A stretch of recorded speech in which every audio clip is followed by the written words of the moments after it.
Hello Fanatics and welcome to Fin Day Friday. Big shouts out to Quinn Graham, Christopher Lee, Trevor F, Tucker Byrne, and YouTube screen names San Diego 619 and All Flows If You Let Go. All of you asked for the Jordy fin by Futures. This fin is really exciting because it represents a recent trend in surfboard fin design, moving towards wider bases and thinner tips. If you look at best-selling Futures fins of the past, like the Eric Arakawa and the Rusty template, and then compare them to newer fins like the Clay Marzo and the John John, you'll notice that those newer fins all have wider bases and thinner tips than the fins that came before them, and the Jordy fin is a part of that trend. And it's really easy to see why this is happening. When you do a bottom turn, a fin that has a wide base helps you have a lot of drive and speed, and when you do a top turn up in the lip of a wave, a fin that has a thin tip gives you a lot of release in your turns. Now look at guys like Clay or Jordy or John, and they're all trying to get tons of speed and drive off of their bottom turns to angle them up to the lip so that they can do these crazy flippy rotation things above the lip. They're all trying to find fins that will give them speed and hold and drive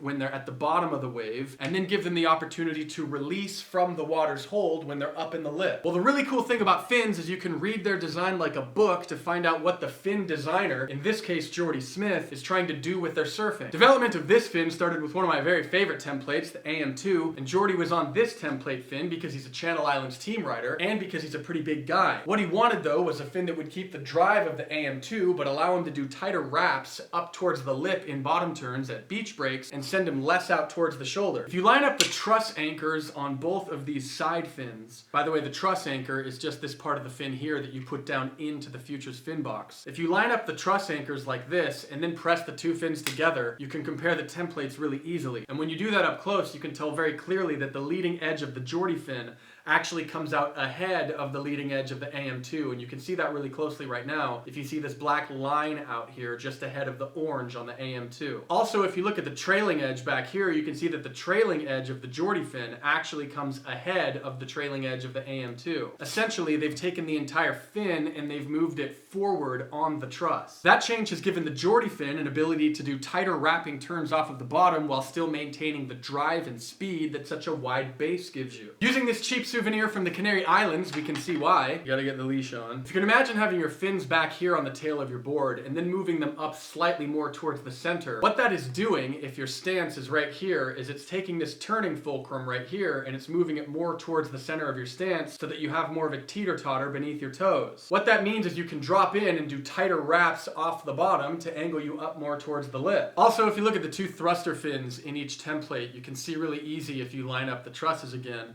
that the trailing edge of this AM2 fin is a bit more swept back than the trailing edge of the Jordy fin in the thruster position. The Jordy fin also is a bit more upright with a bit less sweep in the trailing edge coming back, again helping these fins wrap around tighter coming off the bottom in beach breaks, while these ones promote a more drawn out bottom turn. Which brings us to the question, why would you surf these fins? If you look at the Futures catalog, you can see really quickly that the Jordy fins, in every size they come in, small, medium, and large, all have much wider bases relative to all other fins in the size range. That means you'll probably have the most fun on these fins on short boards that are a little bit shorter than your height with a little bit wider of a tail. If you're a premium Fanatic member, you have the option to check out two fins for as long as you want to, so you might find differences in how your board surfs if you test between the Jordy Small and the AM3, or the Jordy Medium and the AM1, or the Jordy Large and the AM2, depending on your weight. One last thing, the Jordy fin is a pure honeycomb construction, so if you want a true comparison between an AM template and a Jordy template, make sure that you add the AM honeycomb to your wish list on Fanatic,